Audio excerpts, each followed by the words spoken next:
Hello student, this is Suman Dutta. আমি আজকে present হলাম নতুন একটা ভিডিও নিয়ে।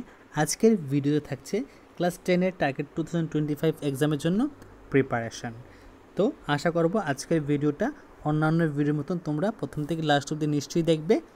Right a letter to the post master complaining regarding the late delivery of a parcel. তো এখানে কী লিখবে? এখানে সবার আগে তোমার নাম, অ্যাড্রেস লিখবে। লেখার পর কী লিখবে? To the post master. কাকে বলবে? এখানে পোস্ট মাস্টারকে বলবে। Head post office, Agartala, west Tripura, date. তো কী লেখা আছে? Complain about the late delivery of a parcel. ঠিক আছে, তো কী লিখবে? Respected sir, this is to bring your notice. কী লিখবে?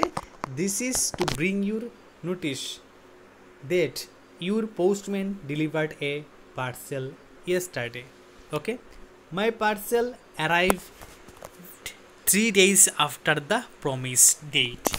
Okay, according to the tracking information, the parcel has reached you post office 5 days before the delivery date.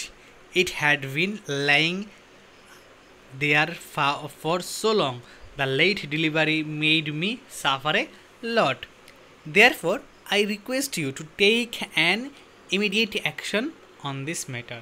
এখানে লাগবে thanking you, নিচে লিখবে ইউ সিনসিয়ারলি, তারপর তুমি তোমার নাম লিখে দেবে। তো আশা করি আজকের এই যে ভিডিওগুলো আছে, মানে যে ভিডিওটা আছে, অবশ্যই তোমাদের কাছে গ্রহণযোগ্য মনে হয়েছে। কারণ দেখো ভিডিওটা কিন্তু খুবই ইন্টারেস্টিং। ঠিক আছে, তো আশা করব যারা ক্লাস 10-এ পড়ো তোমরা অ্যাটলিস্ট এই ভিডিওটাকে 5 থেকে 6 বার দেখে নাও। ঠিক আছে, 5 থেকে 6 বার দেখে নাও একটা ভিডিওকে। তোমাদের ইচ্ছা কোন ভিডিওটা তোমরা চুজ করবে, এটা সম্পূর্ণ তোমরা ইচ্ছা। ঠিক আছে, তো দেখা হচ্ছে আরেকটা গুরুত্বপূর্ণ ভিডিওতে। ধন্যবাদ।